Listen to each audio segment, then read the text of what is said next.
Bonsoir à tous, bienvenue dans le 7-8 journal sur TV 78. Tout de suite, les titres de ce mercredi 15 novembre. Lancement aujourd'hui à Saint-Quentin, en Yvelines, le 3e festival Saint-Quentin organisé par TV 78 débute. 5 jours de programmation sur tout le territoire autour du film documentaire. La soirée d'ouverture a lieu ce soir à l'UGC SkyWest en présence du compositeur Vladimir Cosma. Nous serons sur place dans un instant. Il brille à près de 300 mètres de hauteur. Le phare de la Tour Eiffel a été rénové. Le signal lumineux, symbole du rayonnement de Paris, a été rallumé en octobre après 1 mois et demi de sommeil. Et c'est une entreprise yvelinoise qui a effectué cette modernisation. Zoom dans cette édition. Et puis c'est une aventure sportive et humaine. Le 16e Raid Amazon se déroule du 1er au 11 décembre au Cambodge.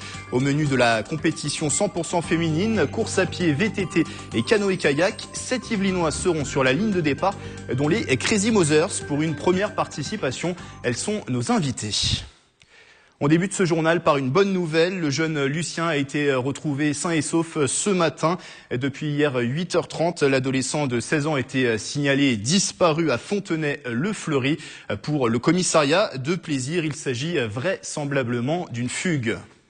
C'est un rendez-vous organisé par TV 78. Le 3e festival Saint-Quentin débute officiellement ce soir. Événement dédié au film documentaire jusqu'à dimanche à Saint-Quentin en Yvelines. Bonsoir Nicolas Kirillovitz, vous êtes sur place à l'UGC SkyWest. Dans quelques minutes, début de la cérémonie d'ouverture de ce festival qui a pour thème cette année la musique.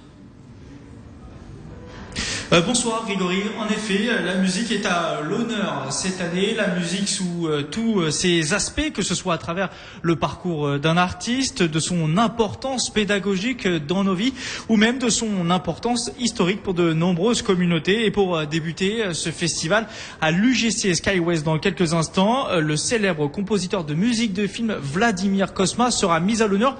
Vous le connaissez forcément Vladimir Cosma puisqu'il a composé notamment la musique d'un dîner de de Rabbi Jacob ou encore de la Boum, pour ne citer que. Une soirée autour d'un piano pour retracer le parcours de l'artiste. Et pour en parler, nous sommes avec le directeur de l'UGC à mes côtés, Marc-Alban Gravès. Bonsoir, détaillez-nous un petit peu cette soirée, comment elle va se dérouler concrètement. Je parlais d'une soirée autour d'un piano, c'est de ça dont il s'agit? Alors oui, mais il n'y a pas que ça, il n'y a pas qu'un piano, vu qu'en première partie, il y aura l'ensemble musical de Montigny-Bretonneux qui va jouer pendant une demi-heure, 3/4 d'heure des musiques de films, dont, on ne le savait pas, mais une musique de Vladimir Cosma, donc qui sera en salle. Et après, il y a Vladimir Cosma qui va présenter un documentaire un peu sur son œuvre, sur sa vie, sur ses compositions, et va interagir avec Patrice Carmouze au piano, discuter de ses compositions, voilà, pendant toute la soirée. On entend justement les répétitions ont débuté. Ce soir, pour la première soirée, vous faites, je crois, salle comble. C'est un bon signal pour la suite du festival, forcément. Alors oui, c'est un bon signal. On a à peu près 400 personnes ce soir qui seront présents dans la salle. Mais ce soir, c'est l'ouverture. Mais le festival a commencé dès ce matin avec des premières projections de films et de documentaires à l'UGC, où pour l'instant, le public répond présent. Et évidemment, il y en aura encore pendant jusqu'à dimanche des films à l'UGC. Peut-être un mot sur votre partenariat avec ce festival. C'est pas la première année. C'est une affaire qui, on va dire, qui commence à rentrer dans les us et coutumes. C'est une affaire qui roule entre vous? Alors écoutez, ça va faire maintenant la 3e année. C'est un festival qu'on a imaginé avec Thierry Barbelette de TV 78. Donc c'est vrai qu'on voulait créer un événement au niveau de l'agglomération pour essayer de fédérer un peu toutes les forces au niveau de la culture. Donc c'est la 3e édition dédiée à la musique. On a déjà fait l'environnement, notamment au niveau de la COP 21. On a fait l'année dernière le sport. Et cette année, on voulait vraiment créer quelque chose de très fédérateur autour de la musique, où tout le monde va se retrouver, et avec des moments très forts, notamment à l'UGC, avec des moments classiques, des moments un peu plus modernes, et notamment 2 événements classiques. Un, le vendredi soir avec les enfants de Verdi, où là aussi il y aura une cantatrice qui viendra en salle jouer au piano avec les enfants de Trappes pour chanter du Verdi. Et dimanche après-midi, vous aurez un opéra-ballet qui s'appelle Les Amants Magnifiques, qui sera retransmis à l'UGC. Merci Alban Gravès pour ces précisions. Et donc vous l'aurez compris, Grégory, dernière petite précision d'ailleurs sur le programme, on peut se rendre sur le site internet du festival. C'est jusqu'à dimanche. En tout 50 manifestations sont prévues, donc ici évidemment à l'UGC SkyWest, mais aussi en partenariat avec l'UVSQ, le Grenier à Sel et le Ciné 7 d'Elancourt. Merci à vous Nicolas et à Patrick Jacques de Dixmude aux moyens techniques. La soirée de clôture de ce festival, elle se tient ce dimanche au Ciné 7 d'Elancourt dès 16h avec une remise des prix. Et chaque jour, à partir de demain, sur TV78, nous vous proposons la diffusion de documentaires. Consultez la programmation de ce festival Saint-Quentin sur le site internet qui s'affiche en bas de l'écran. Et dans l'actualité également, les pompiers des Yvelines pris de plus en plus pour cible. Les agressions en exercice ont augmenté de 34% dans le département entre 2015 et 2016. Et des données publiées par l'Institut national des hautes études de la sécurité et de la justice. Et les pompiers yvelinois ont subi 39 agressions l'an passé en plus de 110 000 interventions. Chiffre minimisé pour le syndicat UNSA SDI 78. Propos collectés par Nicolas Kirillovitz. On est visé par des des pavés, par des jets de gros pétards, peut-être à venir cocktail Molotov. Les attaques sont de plus en plus violentes, coordonnées en face et violentes, envers la police, envers les pompiers. Envers les pompiers parce que c'est l'État. Même si on dépend pas de l'État, mais c'est l'État, c'est les pompiers, on est en uniforme, on gêne. On est assujetti, on va dire peut-être, comme à des gens de l'armée, de la police, de la gendarmerie, et on veut pas nous voir dans les quartiers parce que, on va dire, je vais dire une bêtise peut-être, mais on représente la France.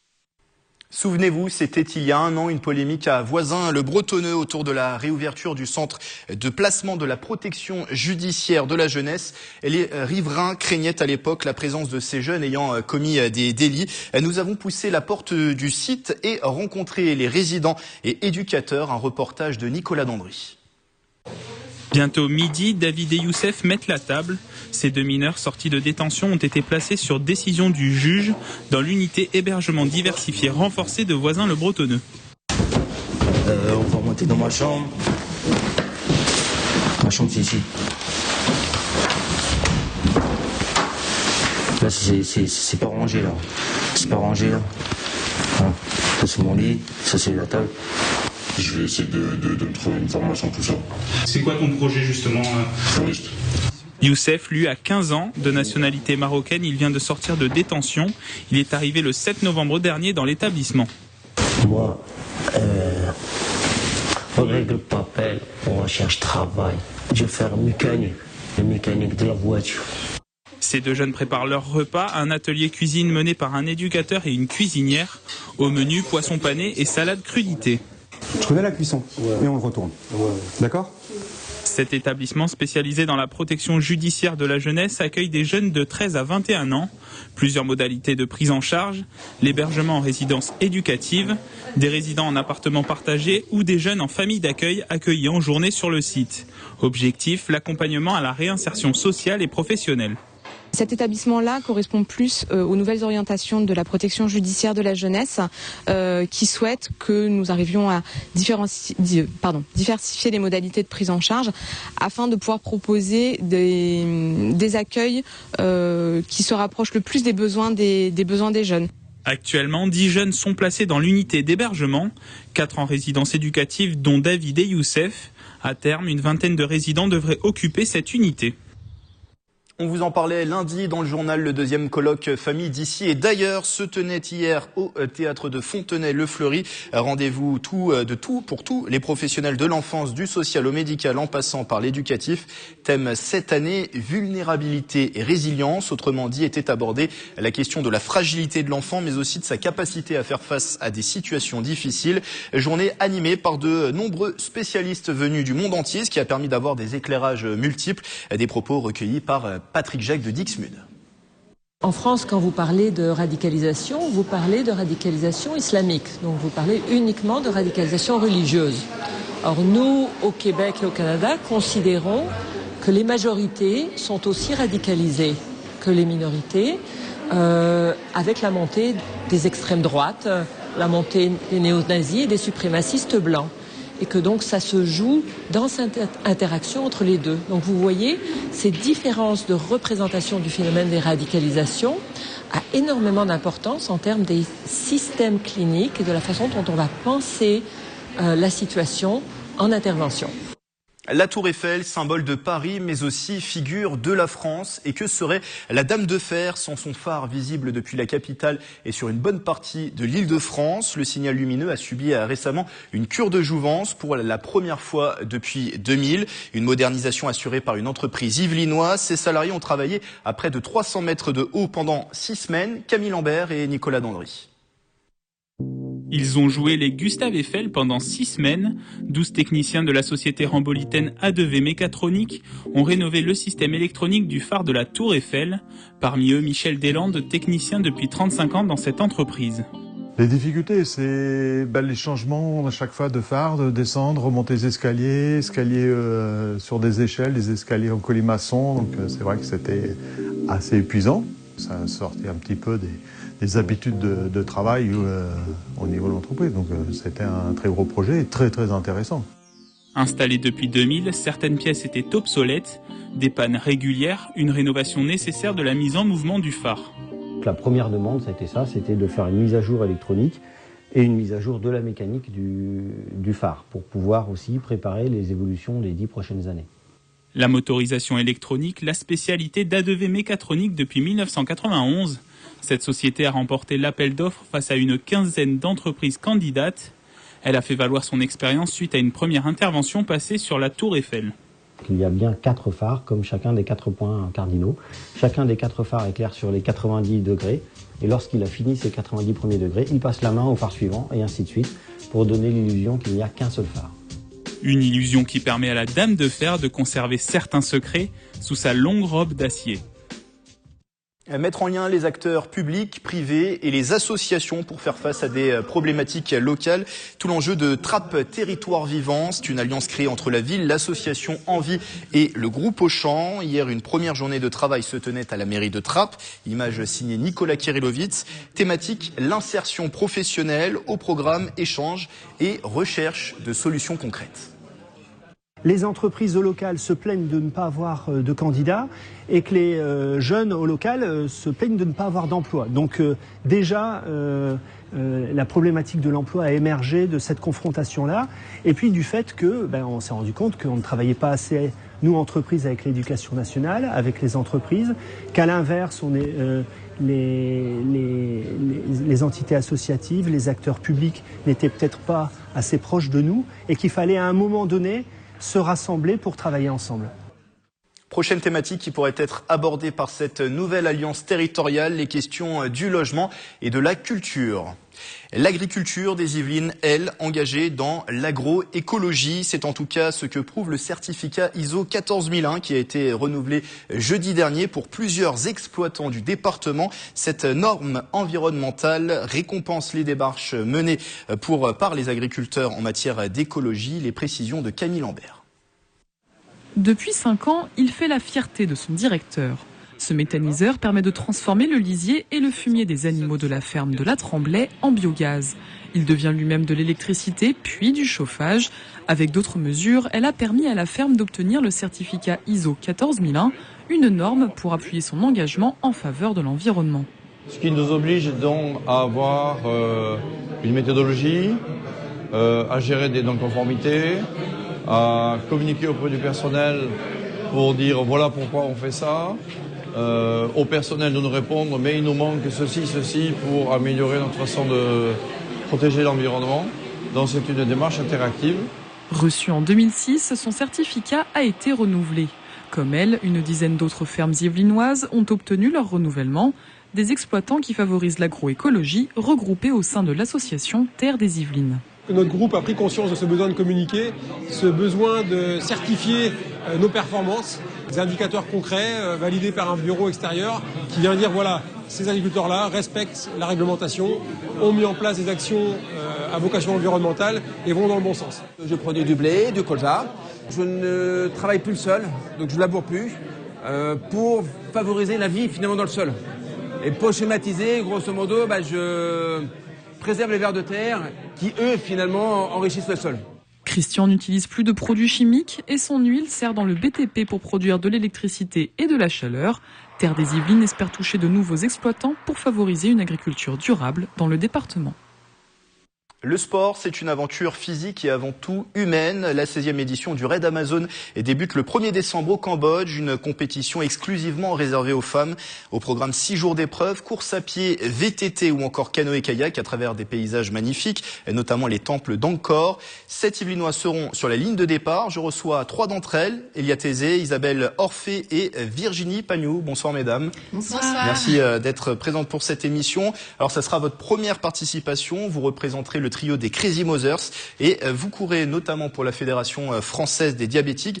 Alors pour commencer, petit tour de table, pourquoi se lancer dans l'aventure? On va commencer par vous, Elia. Alors, parce que j'ai toujours aimé les voyages, l'aventure, avant même d'être maman. Maintenant que je suis maman, j'ai mis ça un petit peu en pause. Et puis voilà, c'est le moment, nos enfants ont grandi, l'aventure est de nouveau possible. Et avec mes 2 amis, le projet nous plaisait mutuellement. Et en plus, pour moi, c'est un double challenge parce que je suis diabétique.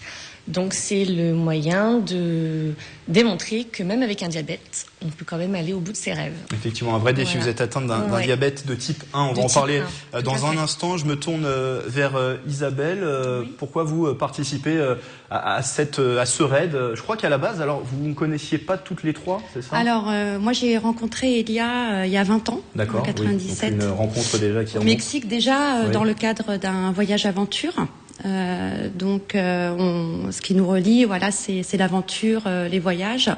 Donc effectivement, quand Elia m'a parlé de ce raid Amazon et surtout de ce double challenge, puisque entre-temps elle est devenue diabétique, elle a découvert son diabète.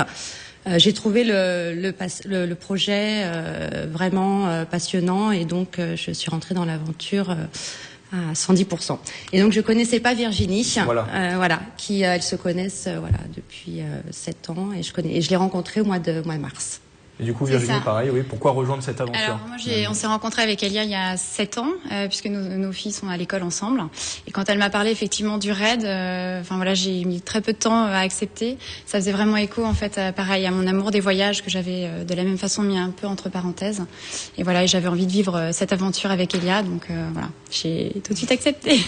On disait, il y a un vrai défi pour vous, de fait de votre diabète. C'était important de se lancer ce défi, justement? Oui, c'était vraiment important. Je suis pas sportive à la base, je l'étais quand j'étais plus jeune.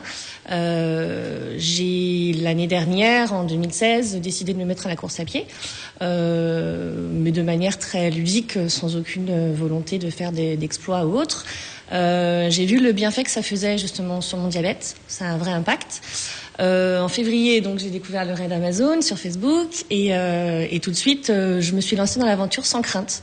Parce que avec les nouvelles technologies mises à notre disposition, les nouveaux médicaments, le soutien, l'aide et l'information dispensée par la Fédération française des diabétiques, tout est possible. Justement, j'allais vous relancer sur ça. Comment c'est possible? On part à l'autre bout du monde, on imagine une compétition quand même dangereuse pour une personne atteinte de diabète. Ça nécessite un certain suivi. C'est pas anodin non plus. Je peux faire des malaises hypoglycémiques, parce que le principe du diabète, c'est qu'on a trop de sucre dans le sang et le sport fait baisser justement de manière assez drastique, lorsque c'est du sport un peu à haut niveau, fait baisser de manière très conséquente le taux de sucre dans le sang. Donc oui, c'est une surveillance, ça m'oblige à m'écouter très fortement, mais j'ai des outils à ma disposition justement pour pallier aux risques liés au sport. Et la Fédération française des diabétiques est là justement pour nous aider, nous écouter. Grâce à eux, des nouvelles technologies sont arrivées sur le marché, ont été disponibles pour les patients. Et je les en remercie grandement. Voilà, je suis très fière de les représenter et je pense que mes 2 amis, c'est pareil. Et Virginie, Isabelle, pas d'appréhension particulière d'entourer Elia, et il va falloir que aussi vous lui prêtiez main forte sur place? Alors, personnellement, non, pas du tout. Au contraire, parce que déjà, on a pris le temps de s'entraîner ensemble depuis le mois de mars, de façon régulière. Et c'est vrai qu'Elia nous a bien expliqué, les symptômes, à surveiller aussi quand elle est en hypo ou en hyperglycémie. Donc, avec cette conscience-là, du coup, on y va vraiment sereinement et on l'accompagne avec grand plaisir.